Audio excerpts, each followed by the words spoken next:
Ja, guten Tag, mein Name ist Andreas Mennecke, ich bin Geschäftsführer der E-Stock Informationsdienste GmbH und Herausgeber des Börsenbriefes E-Stock Trends. Ich begrüße Sie damit ganz herzlich zu einer weiteren Folge von E-Stock TV, heute mit dem Thema Aktien- und Ölcrash am Schwarzen Montag, jetzt kaufen oder verkaufen.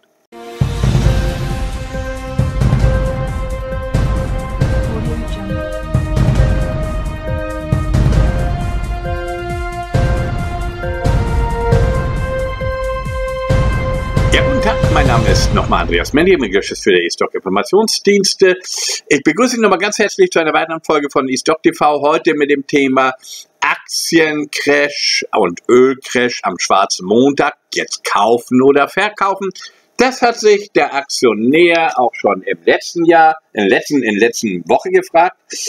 Auch da hieß es schon das Thema Kaufen und Verkaufen und das werden wir uns wahrscheinlich auch die nächsten Wochen nochmal fragen müssen. Ist das jetzt der richtige Zeitpunkt? Natürlich unglaublich schwer, da ein Timing zu haben. Heute haben wir nun wirklich einen Crash-Tag gehabt mit 8% im Minus beim DAX an der Wall Street, wo Sie hinschauen, Nikkei-Index. Wir haben überall, auch in Russland, starke Kurseinbrüche, vor allen Dingen in Russland durch den Ölpreiseinbruch. Der Ölpreis ist um 25, in der Spitze sogar 30% eingebrochen, weil Russland bei dem OPEC-Deal nicht mitmachen wollte. Die OPEC hatte ja vorgeschlagen, insbesondere Saudi-Arabien, die Fördermengen um 1,5 oder die Produktionsmengen um 1,5 Millionen Barrel am Tag zu kürzen. Da hat Russland gesagt, nee, das machen wir noch mit bis März, bis Ende März, haben wir jetzt 3 Jahre mitgemacht. Da wollen wir jetzt nicht mehr mitmachen. Das war der eine kleine Schock. Und der andere war, dass Saudi-Arabien gesagt hat, okay, dann machen wir so eine Art Preiskrieg jetzt um Weltmarktanteile.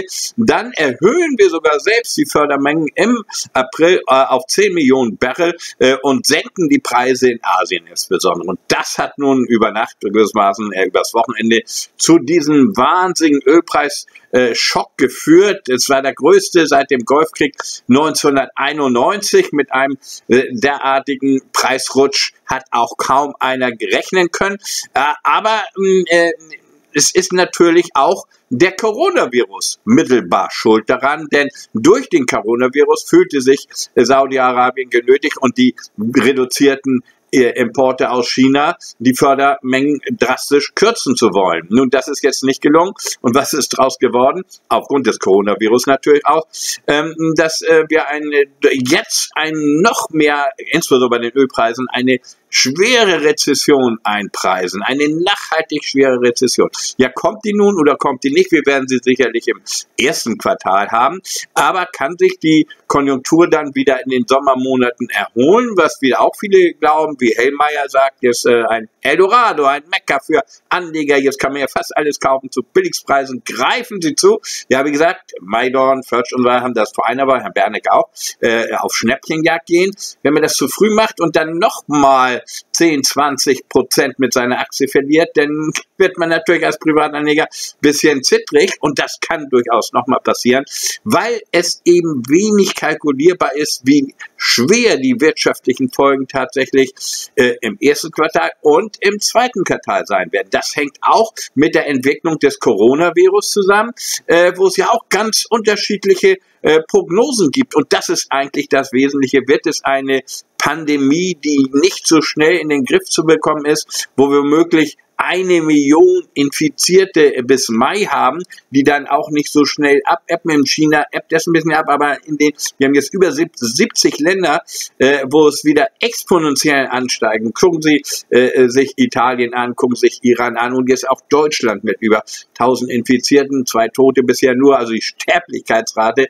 ist in Deutschland besonders gering, was natürlich auch unserer guten Gesundheitsvorsorge zu verdanken ist. Aber wie lange wird das anhalten, gewissermaßen, dass wir diese geringen Totenzahlen in Deutschland haben? Da gibt es ja einen Drosten, der Chefvirologe von der Charité, der auch davor warnt, man muss jetzt, es ist keine Zeit für Egoismus. Und ja, was haben wir erlebt da? Sowohl Russland, auch Saudi-Arabien ist im Grunde Egoismus. Nicht? Und vielleicht ist das jetzt auch ein Zeichen, dass man im Grunde mal mehr zusammenrücken soll, mehr Solidarität, mehr Nachbarschaftshilfe. Nun wird schon ordentlich, haben sie auch schon ordentlich Klopapier eingekauft und Konserven Konserven. Sehr viele haben das, gibt viele Hamsterkäufe, Regale leer bei den üblichen Konserven. Bei Aldi und Lidl wird zwar immer wieder noch nachgefüllt, noch haben wir keine Probleme. Auch Klopapier wird immer, am nächsten Tag kriegen sie es wieder. Aber wir haben natürlich das große Problem auch, und wie das weitergeht mit dem Coronavirus, wie es weitergeht an der Börse, und das hängt miteinander zusammen. Gibt es weitere Hilfsbotschaften? Natürlich wird das durch die Medien und teilweise auch durch die Politiker ein bisschen übertrieben. Jetzt Norditalien wird weitgehend abgeriegelt. Viele machen sich Gedanken, die im Sommer da in Urlaub und nach Venedig fahren wollen. Schaffen wir das überhaupt? Bis dahin wird das dann wieder eine Entwarnung gegeben oder wird es sogar noch schlimmer? Viele sagen ja, das ebbt ein bisschen im Sommer ab, aber es kommt im Herbst wieder und es geht in 3 Phasen dann.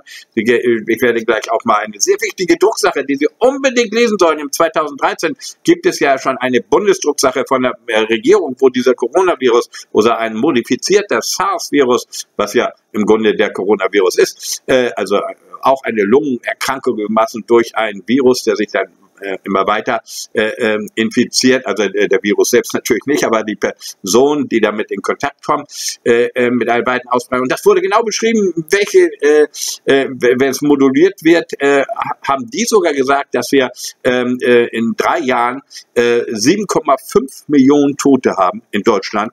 Und das von der Bundesregierung, ich sage Ihnen ja nochmal genau, Bundesdrucksache sollen Sie nachlesen, und über 24 Millionen Infizierte. Also das wäre eine ganz dramatische Auswirkung. Dann haben wir natürlich 2, 3 Jahre ein Bärmarkt und das ist jetzt auch noch überhaupt nicht eingepreist. Kann natürlich wieder Erholung geben im Sommer, aber ob wir dann wieder zu einer neuen Rallye starten, muss man wirklich auch davon abhängig machen. China weiß man nicht genau, wie viel Produktionsausfall wir haben, welche Lieferketten genau unterbrochen werden, ob es eine Insolvenzwelle gibt. Übrigens jetzt auch bei den Fracking-Unternehmen. Die Fracking-Unternehmen, das ist jetzt auch der Preiskampf, ist eröffnet gewesen durch Saudi-Arabien, die in Asien die Preise drastisch kürzen wollen. Ja, können das auch die ganzen Fracking-Unternehmen? Vielleicht wird das ein Eigentor für Trump auch. Der immer so, ja, wunderbar, wir können jetzt Öl produzieren, Fracking-Gas und auch Fracking-Öl, Shale-Gas, also exportieren noch und nöcher. Ja, die brauchen aber auch mindestens 40, einige sogar 80 US-Dollar Ölpreise. Und bei 30 US-Dollar, wo wir jetzt fast sind, und erst recht bei 20, Goldman sagt, das nächste Kursziel für Ölpreis ist 20 US-Dollar. Und wenn das dauerhaft da ist, dann gehen viele Unternehmen pleite und da hängen über 100 Milliarden US-Dollar an Anleihen dran. Also auch das ist wieder eine Gefahr. Nun, wenn wir in eine Rezession kommen, und das lege ich Ihnen wirklich ans Herzen, das ist eine ganz, ganz große Gefahr für dieses und nächste Jahr, dann sind wir nicht nur in einer normalen Rezession, dann könnten wir in einen Systemcrash kommen. Ich meine das ganz ernst und das sind die Thesen von Dr. Markus Kreil, den ich persönlich deswegen auch sehr schätze, weil er das mal zum Thema macht und man muss dann wirklich mal herausfiltern, welche hochverschuldeten Unternehmen es gibt, die eine Rezession dauerhaft nicht durchhalten können und die dann auch keine Kredite oder Anleihen prolongiert mehr bekommen. Und dann gehen sie pleite, so wie Thomas Cook. Und das kann massenhaft dann entstehen und dann haben wir Massenarbeitslosigkeit. Wir haben jetzt schon, das sind die ersten, kosmetischen Maßnahmen der Regierung, die natürlich nicht ausreichen. Kurzarbeiterzeit Kurzarbeitergeld kann man schneller arrangieren und die Sozialversicherungsbeiträge so der Zeit dann die Bundesregierung. Das war ja auch 2009 der Fall. Das wird wahrscheinlich im Automobilbereich insbesondere sein, aber auch in der Tourismusbereich, in der Lufthansa, die fliegen immer weniger, aber auch in vielen anderen Bereichen, Maschinenbau und so weiter, wo es eben große Probleme gibt, denn wir werden Bürgschaften angeboten, okay, aber reicht das wirklich aus, um eine große Kreditkrise aufzuhalten? Die EZB hat jetzt ihre Sitzung am Mittwoch und Donnerstag, da wird man sehen, was die machen. Ja, vielleicht gibt es doch mal sowas wie in Hongkong Helikoptergeld, dann kriegen sie alle 1.000 Euro, die können sie schnell ausgeben, um neue Konserven zu kaufen, um Klopapier zu kaufen und so weiter, damit sie wenigstens für diese Systemkrise, und das ist was ganz anderes, als was wir jetzt reden, eine Systemkrise heißt, Deutsche Bank, Commerzbank können pleite gehen, Großbanken können pleite gehen in Europa und auch das gilt es zu bedenken, ob diese Gefahr besteht. Es gibt viel zu wenig Analysen mit bezüglich der hohen Verschuldungsgrade von Unternehmen. Wie gesagt, wenn jetzt demnächst immer nur Unternehmen kaufen mit hohem Cashbestand, gibt es ja, wie eine so gut Neftegas in Russland, ein Ölunternehmen, was jetzt auch völlig eingebrochen ist im Preis, was jetzt sehr billig ist, hohe Dividendenzahlen, die Dividendenrenditen, wenn sie denn gehalten werden, das weiß man natürlich auch nicht, werden ja immer höher, gerade in Russland, die schon vorher 6 bis 8% waren. Wenn die Dividenden gehalten werden können, dann haben wir 10, 12% Dividendenrenditen bei vielen Unternehmen. Und so Neftegas hat auch 50 Milliarden Cash und keine Schulden. Also so ein Unternehmen kann man kaufen, eine Apple natürlich auch und viele andere, eine Nestle wahrscheinlich auch. Aber man muss da sehr selektiv vorgehen und es geben auch, ja, können auch einige pleite gehen. Ne? Und das wäre eben der nächste Schritt. Ich hoffe, der kommt nicht, weil das wird dann noch sehr viel dramatischer. Dann kommen wir nämlich von einem Crash, den wir jetzt haben, den haben wir schon öfters gehabt. Wir hatten diese gleiche Situation fast im 4. Quartal 2018, als Donald Trump den Konflikt, Handelskrieg mit China eröffnete. Ob der jetzt auch nochmal fortgesetzt wird, Trump twittert momentan gar nichts, er hat vor 1, 2 Wochen getwittert, kaufen, kaufen, kaufen, wie Herr Purge und Herr Maidorn und Herr Bernecker, aber war ein bisschen zu früh, Herr Trump, wenn er gekauft hat, dann ist er jetzt um 10-20% ärmer. Spannende Fragestellung jetzt. Was macht man jetzt? Also ich sage ja immer, Stop-Loss-Marken beachten. Immer noch, wenn Sie Stop-Loss-Marken beachtet werden. Die sind ja alle im E-Stock-Trends drin. Bitte lesen Sie es auch nochmal nach, wo ich auch genau vor dieser Krise gewarnt habe. Übrigens auch am 30. Januar, wo beim NTV Telebörse nochmal interviewt wurde. Und genau dort sind die Weltbörsen nochmal auf Allzeit hochgegangen. Ich habe gesagt, warten Sie es ab, wie sich der Coronavirus entwickelt. Und nun haben wir genau das, was ich nicht erhofft, aber schon mir gedacht hatte, dass es doch eine sehr stärkere Auswirkung nochmal an den Aktienbörsen gibt und jetzt, wie man sieht, auch an den Rohstoffmärkten, insbesondere beim Ölpreis. Also jetzt kaufen, ja, kann man, aber wenn dann so Staffelkäufe, wenn Sie vorher für den Cash gegangen sind, wenn Sie nur 10% haben, dann bitte diese Cash-Position erstmal behalten oder 20%, weil es ja noch tiefer gehen kann. Aber wenn Sie jetzt 70-80% Cash haben, so wie ich, wenn Sie, wie gesagt, hier sind die Stop-Loss-Marken alle drin. Beim DAX war das 12.800. Dann waren wir in einer Krisensituation, da soll man auch nicht gleich wieder danach kaufen, sondern da muss man erstmal abwarten, wo sich ein Boden bildet. Der ist im Momentan noch nicht da, der wird sich demnächst finden. Und wir werden wahrscheinlich in den Sommermonaten höhere Kurse haben, da gibt es aus, aber es kann auch nochmal tiefer gehen. Deswegen da empfehle ich jetzt Staffelkäufe. Also eine Position eingehen, das bei Lukoil, Gazprom, die ja auch ordentlich gefallen sind, und vielen anderen Unternehmen. Ich werde das im nächsten Stop-Tests natürlich genau thematisieren, was chancenreich ist, auch eine Systema zum Beispiel, die eine meiner Aktien des Monats war. Aber auch eben viele andere, und die Goldaktien haben sich ganz gut gehalten, sind jetzt auch gefallen. Gold hat sich noch gut behauptet, so bei 1675 US-Dollar und auf Euro-Niveau erst recht. Aber die Goldaktien sind trotzdem gefallen, jetzt um teilweise 10% an einem Tag. Also da wird eben, das sind auch diese ganzen Margin-Calls, die jetzt reinkommen. Was meinen Sie, was im Ölpreis, wer da ein Hedgefonds, wer da schief liegt, meinetwegen am Freitag eine Long-Position eingegangen ist, und dann kommt Margin Call und 25% tiefer und dann muss er eindecken oder sogar nachschießen. Also da kann ich mir vorstellen, dass so einige andere Broker, die in diesem Bereich aktiv waren, im Ölbereich, Schwierigkeiten bekommen werden, möglicherweise auch Banken. Die Deutsche Bank eingebrochen, minus 13%, jetzt bei 5,8 Euro. Allzeittief, wenn man so will, Commerzbank alles eingebrochen, und weil sie war ja alles rot heute. Morgen wird es wahrscheinlich, das ist jetzt nochmal der 9. März, am 10. März wahrscheinlich ein bisschen ruhiger werden, vielleicht so eine Seitwärtsbewegung, vielleicht so eine kleine Erholung, aber damit sind wir noch nicht wieder, längst noch wieder nicht wieder in einem Bullenmarkt. Man kann jetzt spekulativ ein bisschen traden. Gucken wir uns mal die Indexstände an und dann sage ich Ihnen, hören Sie dieses Video bitte zu Ende ab, denn es ist wirklich sehr wichtig für Sie, für Ihre Anlageentscheidung, auch für Gesundheit. Ich gebe Ihnen gleich nochmal die Drucksache der Bundesregierung, die Sie sich wirklich mal durchlesen sollten aus dem Jahr 2013. Zunächst mal zu den Aktienständen. Wir haben den DAX bei 10.609. Solange ich rede, wird an der Wall Street noch gehandelt, aber wir sind da auch 8% im Minus, also jetzt 8% beim DAX in Minus, das ist ja wirklich eine ganze Menge. Und in einer Woche haben wir 12% verloren, in einem Monat um die 20%, in einem Jahr 7%. Also wir sind jetzt wahrscheinlich, wenn wir Aktien gehalten haben und überhaupt nichts verkauft haben, bei DAX-Aktien alle im Minus. Der Eurostoxx sieht es ähnlich aus. Bei 2009 48, minus 8,78%. Wie gesagt, das ist wirklich ein Crashtag, sag mal, 20% an einem Tag, aber es ist zumindest ein Mini-Crashtag. Die Bezeichnung ist ja auch nicht so wichtig, also erhebliche Kursverluste.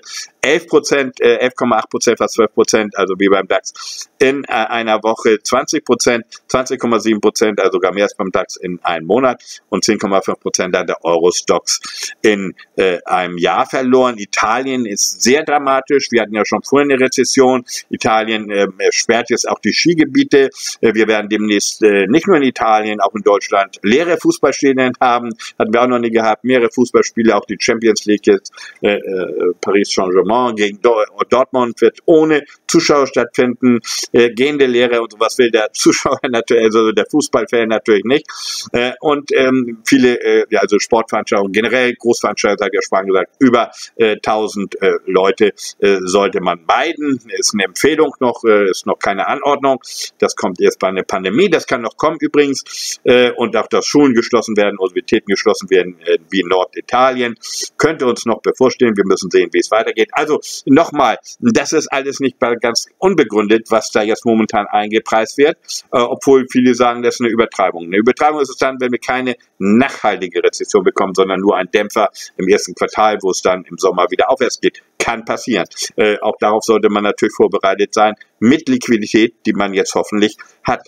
Der Dow Jones bei 23.776, wie gesagt, wir sind noch im Handel, minus 8,07%, also ähnlich wie der DAX, minus 5,7% in einer Woche nur, also wesentlich weniger verloren. Da sieht man, Amerika, Plunge Protection Team hält immer noch zu Wall Street, aber 16,7%, das ist auch sehr viel für die Wall Street in einem Monat und auch sehr viel für Trump für sein Wahljahr. Minus 6,6% sind das dann in einem Jahr. Wir haben den Standard Poor's Index bei 2735, Sie wissen, wir waren schon über 3600, minus 7,7% gestern oder heute vielmehr, wenn Sie es anhören, das Video wahrscheinlich gestern, und minus 7% in einer Woche, minus 16,8% in einem Monat und aber noch plus minus 0 in etwa in einem Jahr. Also da hat sich die Wall Street noch ganz gut behauptet. Noch besser der Nasdaq-Index bei 7.919, auch so an 6,68 oder an die 7% im Minus. In einer Woche 6,2% im Minus, in einem Monat nur 14,3%, also etwas weniger, und in einem Jahr sogar noch um 12,3% gestiegen. Also da sieht man mal, Technologieaktien haben noch outperformed. Der Nikkei-Index ist ja auch eingebrochen bei 18.916, minus 8,84% heute und minus 5,7% in einer Woche. Das geht ja noch. Minus 16,7% in einem Monat und minus 6,8% in einem Jahr. Damit Sie es mal so vergleichen können, also der hat sich noch besser behauptet, sogar als der DAX, ein bisschen besser der Nikkei-Index. Der Shanghai Composite Index, und das habe ich Ihnen letztes Mal schon gesagt, ist die große Überraschung eigentlich. Da kommt ja der Coronavirus her. Eine der stabilsten Börsen der Welt ist die chinesische Börse, die Shanghai Composite Index, ist bei 3034, bedeutet nur ein Minus von 1,21%. Alle anderen Weltbörsen sind um 8% eingebrochen. Vielleicht kommt es morgen am Dienstag noch, wollen wir sehen. Das bedeutet ein Plus in einer Woche von 1,6%, während der DAX 12% verloren hat. Und in einem Monat, und das ist wirklich einmalig, fast unter allen Indizes, um 2,6% gestiegen. Der chinesische Aktienmarkt ist in einem Monat um 2,6% gestiegen, obwohl der DAX um 20% verloren hat. Wer hätte das gedacht? Sie wissen es vielleicht schon gar nicht. Durch mich erfahren Sie es. Und auch in einem Jahr um 0,2% gestiegen, wenn der DAX ja 7,1% im Minus ist und Wall Street in etwa auf Augenhöhe, auch gut behauptet in einem Jahr wohlgemerkt. Der CC-Index auch mit Polen, Ungarn, Tschechien im Boot, auch klare Verluste.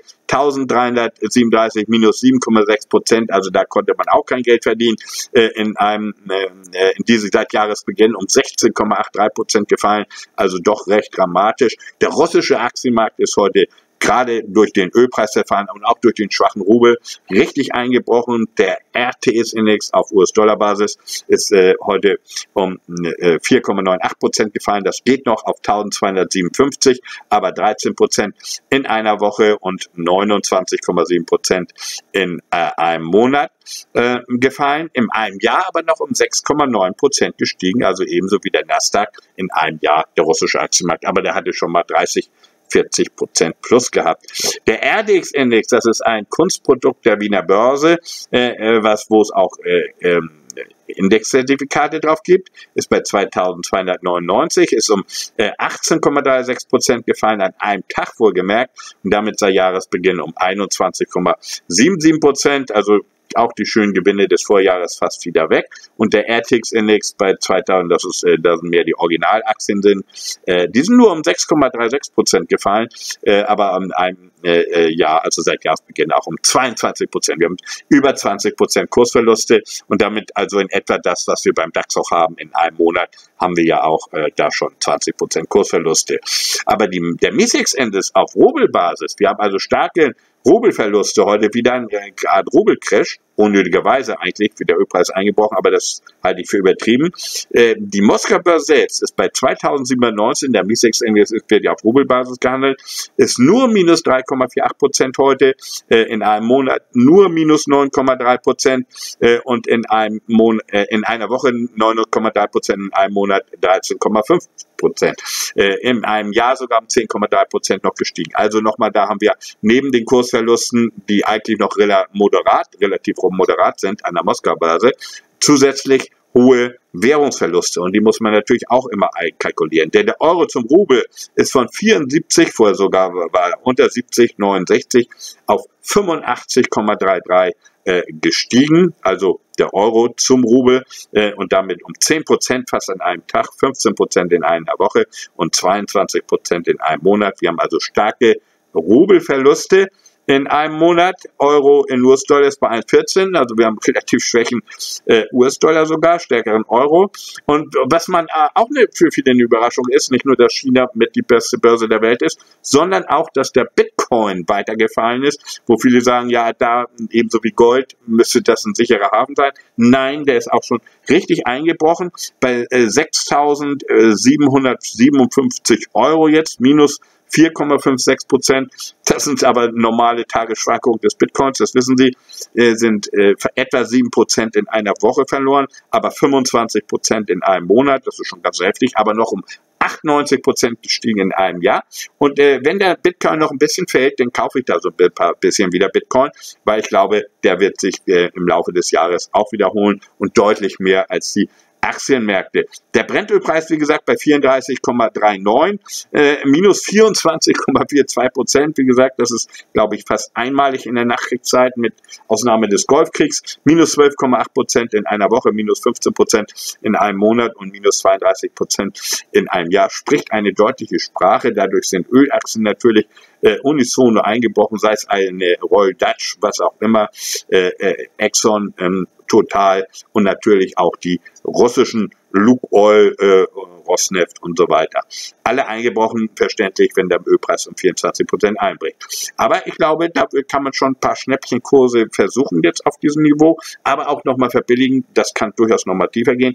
Wenn der Ölpreis eben nochmal fällt, wird der Ölpreis bei 31,19 auf minus 24,97%, minus 11,7% in einer Woche, minus 16,7% in einem Monat und minus 27% in einem Jahr. Also da ging es richtig zur Sache heute beim Ölpreis. Palladium, das ist ja neben Gold der Rohstoff des Jahres, im letzten Jahr schon, in diesem Jahr auch. Ist auch um 2-3% gefallen heute, intraday, aber das ist sich wiederholt und solange ich jetzt gerade rede, ist er gerade im plus 0,3% bei 2.515 US-Dollar, war schon unter 2.400 gefallen, bedeutet noch ein kleines Plus, also Intraday Reversal fast, also bullish für Palladium, in einer Woche 1,2% gestiegen, in einem Monat um 9% gestiegen und in einem Jahr sogar um 66,8% gestiegen. Das können Sie mit Exchange Traded Commodities der BNP Paribas kaufen. Jim Rogers promotet das und das beschreibe ich ja auch in meinem Börsenbrief. Es gibt immer wieder Rohstoffe, die dann auf einmal durch die Decke gehen. Dieses Jahr war es Palladium. Palladium war zwischenzeitlich auch mal noch Nickel, wovon wir noch aus Nickel profitiert haben, die es auch korrigiert sind übrigens. Also Palladium immer noch relativ stabil, Gold auch relativ stabil, aber auch nicht der große Gewinner heute bei 1676, minus 1,2%, in einer Woche immer 5,3% noch gestiegen und in einem Monat 6,5% gestiegen und in einem Jahr 29%, also weit besser als der DAX. In Euro bei 1463, bedeutet auch Minus von 1,2% in Euro an einem Tag, aber 3,7% immerhin gestiegen in einer Woche, 2,7% in einem Monat und 28% in Euro gestiegen. Also das ist relativ stabil, ist auch werterhaltend. Bitcoin noch nicht, aber kann noch kommen. Silber hat stark nachgegeben wieder, also das ist nicht immer parallel zu Gold zu sehen, bei 17,01, aber immerhin war im Minus erst 2%, jetzt plus minus 0, also wie am Vortag. 8,4% immer in einer Woche gestiegen, 3,2% aber in einem Monat noch gefallen und 13,3% in einem Jahr gestiegen. Was noch der sichere Hafen war, sind natürlich wieder Anleihen. Staatsanleihen war wieder gefragt, sei es im Euroraum oder auch in Amerika. Im Euroraum ist der Eurobond-Future bei einer 78,22 mit einem Plus von 1,1%, kommt von 170 seit Jahresbeginn, also auch da gut gestiegen. Und vor allen Dingen der Treasury-Bond-Future, der also die 10-jährigen und auch die 30-jährigen Anleihen, die jetzt bei so 0,5% nur rentieren. Vor kurzem war es 1,2%, die 10-jährigen sind. Der Treasury-Bond-Future ist jetzt auch kräftig um 4,18% gestiegen, ist bei 185,98 und damit also auch einer der Tagesgewinner. Ja, wir haben also sehr erratische Kursbewegungen an den Weltbörsen durch einerseits den Ölpreisverfall jetzt, aber was auch wieder eine Folgewirkung des Coronavirus war. Und nun sage ich mal, die Drucksache, die Sie lesen sollte, dass die Drucksache 1712051 aus dem Jahr 2013, wo die Bundesregierung in der Bundesdrucksache genau beschrieben hat, wie dieser Coronavirus sich weiterentwickelt hat. Das hieß dann modifizierter SARS-Virus, das ist ja im Grunde der Coronavirus, und das sollten Sie sich mal genau durchlesen. Demnach, wie gesagt, also das haben Sie dann modelliert, allerdings mit Sterblichkeitsraten von 10%, die haben wir Gott sei Dank nicht. In Deutschland haben wir jetzt 2 Tote, kommen natürlich mehr dazu. In Brandenburg jetzt 5000 unter Hygiene in der Schule und so weiter. Viele Schulen werden geschlossen, in einigen regionalen Bereichen, noch nicht überall. Und vor allen Dingen Sportveranstaltungen finden nicht statt, Messen finden nicht statt. Ob die Invest demnächst stattfindet im April, weiß man auch noch nicht. Bin ich ja mal gespannt, wie sich das weiterentwickelt. Also da haben wir schon einen Eindruck, nochmal die Drucksache 1712051, wo Sie mal genau nachlesen können. Dort, wie gesagt, sagen Sie in 3 Jahren 7,5 Millionen Tote und 24 Millionen Infizierte kann es geben, aber bei einer Sterblichkeitsrate von 10%, die wir in Deutschland wahrscheinlich doch nicht haben werden. Aber trotzdem, all dieses, auch an den Maßnahmen, die jetzt gemacht werden, können Sie da genau nachlesen, das ist wirklich eine Blaupause. Und da gibt es ja auch schon, das ist eben die Schublade, die Spahn jetzt eröffnet.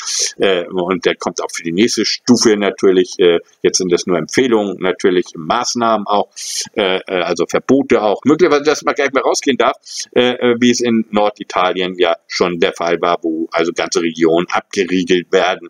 Es ist eine gefährliche Situation. Dann gibt es diesen Ranja Jorotschwa von AD, der da sagt, Infizierte werden wir im Mai 1 Million haben. Also es wird sich jetzt exponentiell in der Welt nochmal steigern. Also das wäre dann auch nochmal schlecht für die Börse, wenn wir da weitere dramatische Infiziertenzahlen hören und auch Totenzahlen auf der ganzen Welt. China müssen wir auch weiter beobachten, wo es ein bisschen abebbt, aber in allen Ländern, über 70 Länder, ist exponentielle Steigerung, insbesondere in Italien, aber auch in Iran, Südkorea, wo die ganzen Reisen dann nach und nach natürlich, Luftverkehr natürlich immer wieder eingeschränkt wird und natürlich insbesondere nach Asien.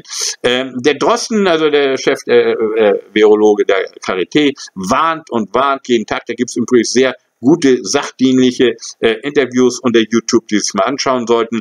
Der sagt, auf keinen Fall jetzt Großveranstaltungen. Wir müssen das irgendwie eindämmen, versuchen. Es ist auch keine Zeit für Egoismus. Man muss sich jetzt gegenseitig helfen, man muss sich gegenseitig unterstützen. Sowohl die Regierung, die Bevölkerung, als auch in der Nachbarschaft untereinander. Begrüßung nach Möglichkeit, hallo, man kann sich auch so mal begrüßen, also nicht immer, Franzosen ist ja schon Küsschen rechte Wange, linke Wange verboten, aber auch die Umarmung und was man sonst immer, werden vielleicht demnächst eingeschränkt sein müssen, um sich nicht selbst anzustecken. Denn man weiß ja gar nicht, mit wem man demnächst in Kontakt kommt. Noch sieht man das alles recht gelassen und viele glauben auch, dass es eine Übertreibung ist. Durch die Medien wird es auch übertrieben teilweise, aber man muss auch trotzdem eine gewisse Vorsicht walten. Vorsicht ist ja die Mutter der Porzellankiste, insbesondere besonders an der Börse. Saudi-Arabien, wie gesagt, also jetzt nochmal der Ölpreischeck hat gesagt, 10 Millionen Barrel wollen sie produzieren im April und starke Preissenkung. Das hat zu diese Aussage übers Wochenende, war natürlich auch nicht glücklich gewählt. Warum macht Saudi-Arabien das? Aber warum? Das ist auch ein Egoismus. Es geht um Weltmarktanteile dort im Ölsektor. Russland hat auch nicht mitgemacht bei dem Vorschlag, die Fördermengen nochmal zu reduzieren, was eigentlich sinnvoll gewesen wäre. Nun haben sie sich ein Eigentor geschossen, denn die brauchen ja auch irgendwo auch Öleinnahmen, genauso wie die Saudis. Seien wir es drum. OPEC hatte zuvor gesagt, wir 1,5 Millionen Barrel reduzieren. Das war der Vorschlag, das kam nicht durch. Nun muss man sehen, ob da vielleicht doch nochmal im Nachschlag etwas zustande kommt, was eine Förderkürzung angeht. Dann würde der Ölpreis wieder steigen. 2016 hatten wir auch einen Ölpreis von 30 US-Dollar und Ende 2016 von 55 US-Dollar. Das war jetzt das positive Szenario. Ich habe jetzt auch erstmal Heizöl bestellt. Nicht? Eine der schlimmen Sünder, die noch Heizöl haben, aber sie kann natürlich jetzt billig einkaufen. Benzinpreise fallen ja nicht so stark, Gas auch nicht, aber Heizöl kann mir so, oder man kann später nochmal im Sommer etwas billiger kaufen. Das kann durchaus sein. Wie gesagt, Goldman Sachs sagt, Kursziel 20 US-Dollar beim Ölpreis. Aber wie gesagt, behalten das in Erinnerung. Ölpreis 30 US-Dollar 2016, Ende 2016 55 US-Dollar. Da gab es aber noch tatsächlich Förderkürzungen. Mal sehen, ob es die jetzt auch nochmal durchzukriegen können. Auf jeden Fall ist es auch gefährlich für die ganze gesamte Fracking-Industrie, die ja auch Ölpreise von 60, 70 US-Dollar braucht. 100 Milliarden Anleihen oder mehr Anleihen hängen dahinter, auch Kredite. Und natürlich wird jetzt eine Rezession eingepreist 2020. Wenn, dann sind wir ganz schnell nochmal bei Dr. Markus Kreil, der nicht nur von einer großen Krise ausgeht, sondern sogar von Bankenpleiten im Euroraum. Und man soll das Geld rausschaffen, nicht wahr, aus dem Euroraum, weil die Deutsche Bank und Commerzbank pleite gehen können, weil die EZB das nicht mehr auffangen kann. Vielleicht kriegen wir ja, wie gesagt, das Helikoptergeld erstmal, aber ob das dann dazu bringt, eine Rezession aufzuhalten, wird man dann sehen.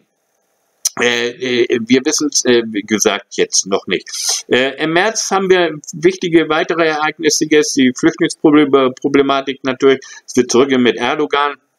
Da will man wieder einen Deal machen, da will wir wieder mehr Geld haben.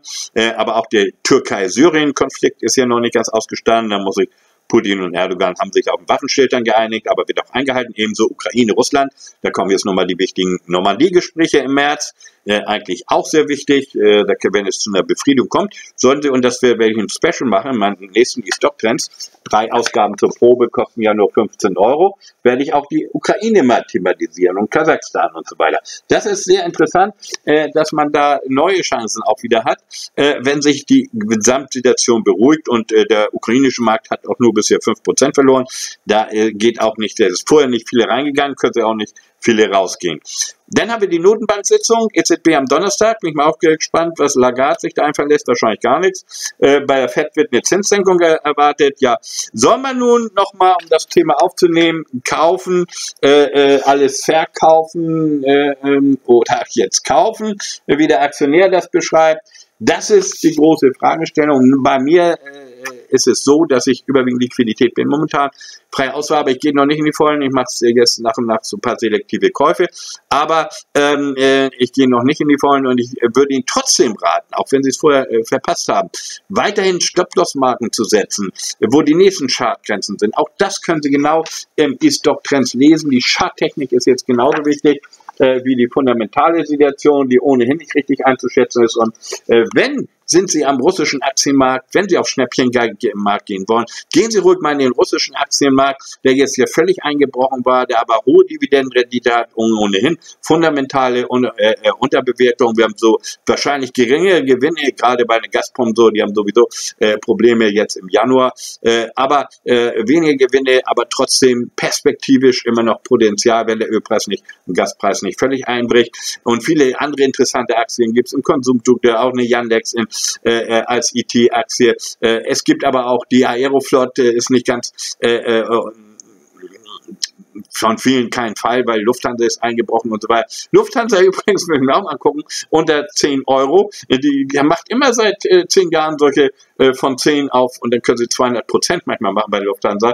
War ja aber gestiegen von 10 auf 30 Euro und dann wieder eingebrochen, jetzt auf 10 Euro. Also die macht immer diese Spanne 10 bis 30 Euro und dann wieder zurück. Da sind wir jetzt. Also auch sowas, auch eine Aeroflot will ich mir mal angucken, aber noch nicht ganz kaufen. Aber die haben hohes Rebound-Potenzial natürlich, wenn sich die Lage wieder beruhigt. Im Übrigen profitieren die natürlich jetzt von den sehr stark gefallenen Kerosinpreisen. Also es gibt immer wieder Gelegenheiten, die werde ich im Stocktrends vorstellen. Ich bedanke mich sehr, dass Sie wieder zugehört haben. Es ist eine ganz spannende Zeit jetzt, auch keine ganz ungefährliche Zeit.